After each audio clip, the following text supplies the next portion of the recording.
'Cause you are the reason why I'm still hanging on. And you are the reason why my head is still above water.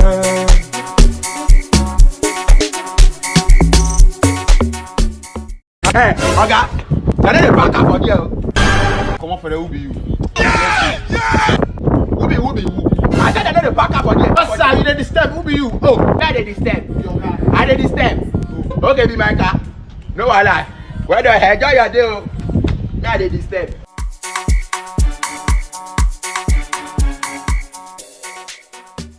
I did the step.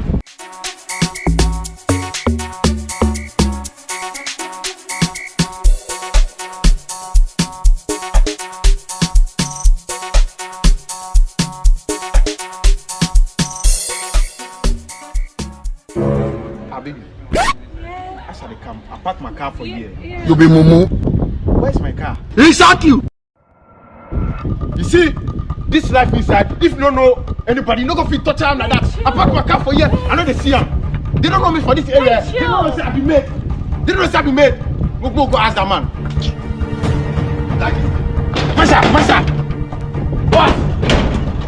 Boss, I said, come, I park my car, but come on, they see my car. Hey, hello, Taribo West. Then you do okay. They're not the shop for this area. We talk and you know who they talk to. Who will be?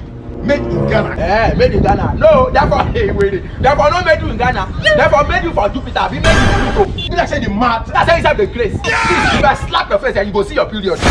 Which car you find? Red car. Best. Oh yeah. Say me now you do this. He shot you. Red car. Abi. Take.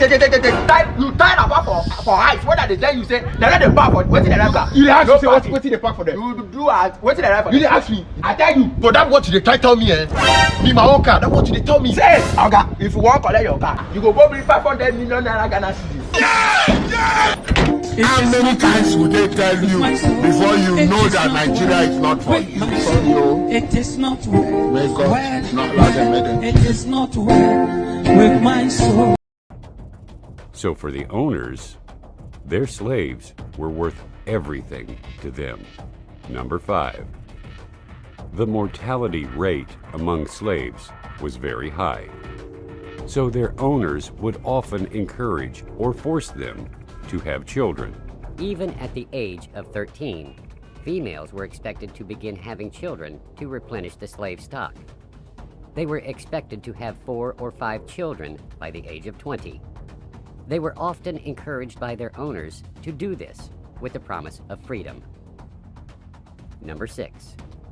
Female slaves who did not cooperate with their owners to bear children for them would be subjected to many and various punishments, both mental and physical.